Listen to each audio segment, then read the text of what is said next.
paper masks, it says right on the box when you buy them, they only block 2 to 3%, which means 97% of everything else you inhale goes right into your lungs.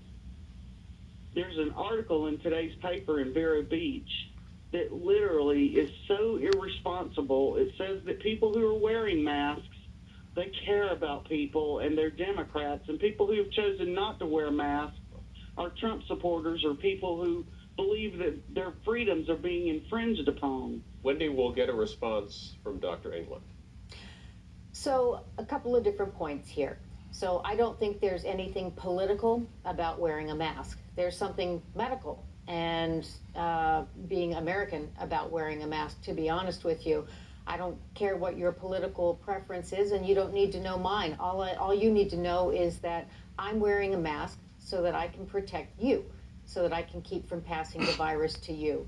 And when you look at certainly the pictures of people coughing and how far the droplets can spread, and thus the virus can spread, we're talking many feet. So if I'm wearing a mask and I cough, that's going to keep those cough droplets much closer to me, and it's protecting you. So the mask is not necessarily, the cloth masks are not necessarily meant to keep virus away from my face. If somebody coughs or I get virus particles, it can get on my mask, and yes, it can penetrate through the mask into me. But it's also going to keep me from touching something and touching my nose and my mouth, which is a very common thing for us to do without even thinking about it. So there are a couple of different reasons for wearing a cloth mask.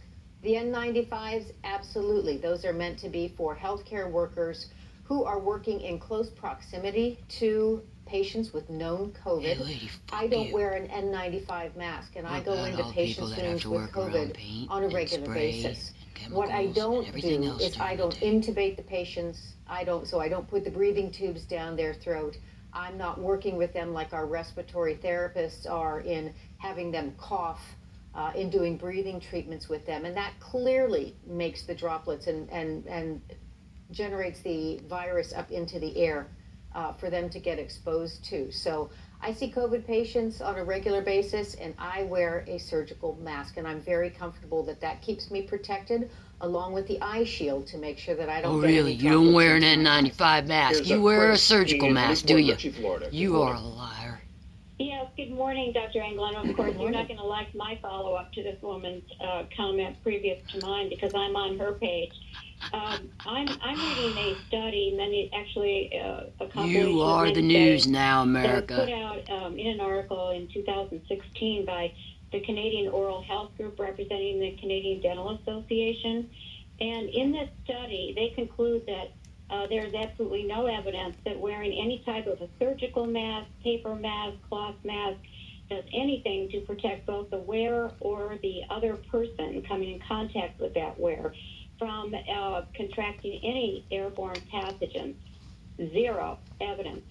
And this is based on studies out of Sierra Leone during the Ebola crisis, SARS up in Canada, well-documented research. At least a dozen, in fact, and I'm finding more that I'm researching, probably a couple of dozen studies.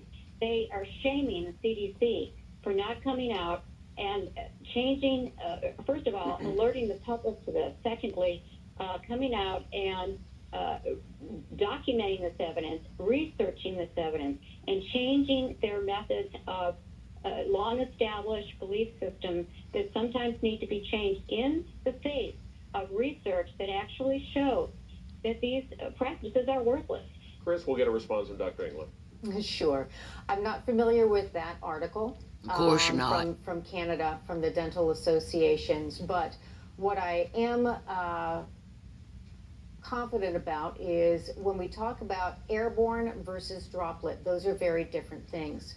So airborne vectors, things that you can see like chickenpox that remain in the air, is different, at least at this point in time that we know, from the current SARS-CoV-2, in that SARS is on droplets. So yes, you can keep yourself protected if you maintain at least the large and the medium-sized droplets away with the masks.